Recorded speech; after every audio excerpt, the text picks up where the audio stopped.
which delivery is a ideal delivery? It's a normal delivery with a natural process, it happens, or the C-section? दोनों के positive negative है.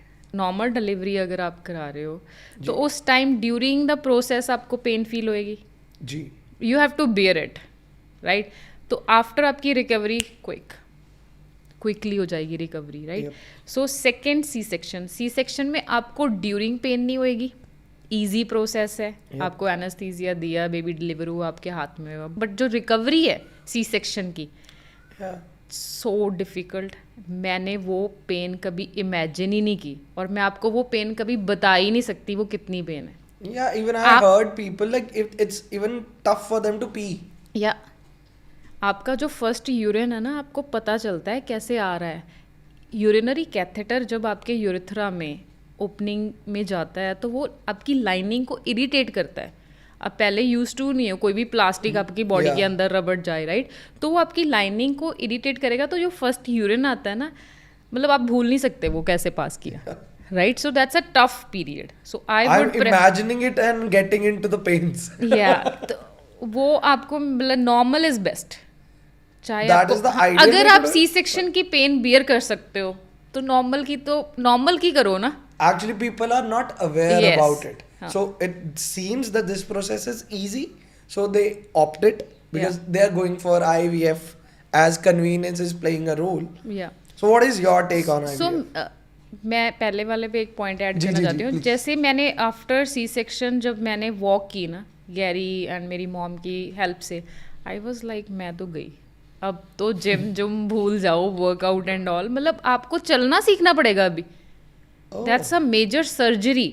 आप अपने आप washroom तक नहीं जा सकते. आपको चलना सीखना पड़ेगा किसी की हेल्प से. तो that's a trauma. It's a trauma. आप एक हेल्दी इंडिविजुअल हॉस्पिटल गया हो और वापस आ रहा है तो और वो आपको चल भी नहीं पा रहा. चल भी नहीं पा रहा है. आप बेबी को फीड तक नहीं कर सकते. So extremely painful, quite unique, challenging. And आप मतलब किसी की हेल्प से बात लोगे, किसी की हेल्प से वॉक करोगे. एंड आप वॉक वही करेगा जो जिसमें विल पावर है. Walk is recommended. आप जितनी ज़्यादा वॉक करोगे उतनी जल्दी रिकवरी होएगी because it's a game of blood circulation. Yes. So that's a difficult like period and challenging.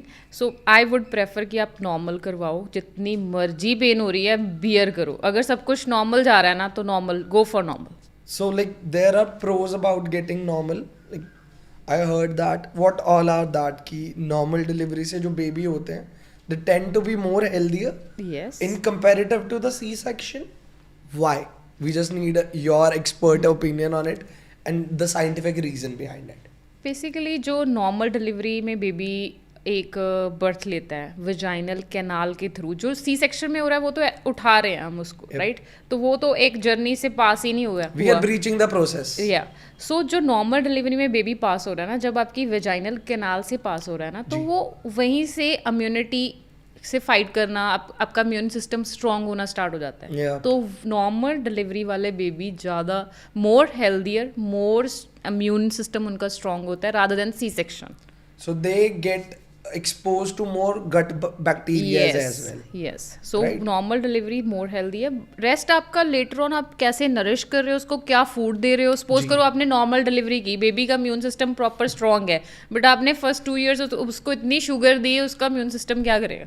आपने डाइट तो दी ही नहीं जो न्यूट्रिशन रिक्वायर्ड था. तो वो लेटर ऑन वाला पीरियड भी मैटर करता है. बट हाँ, अगर हम इन दोनों को कंपेयर करें तो normal is more healthy for baby and for mother.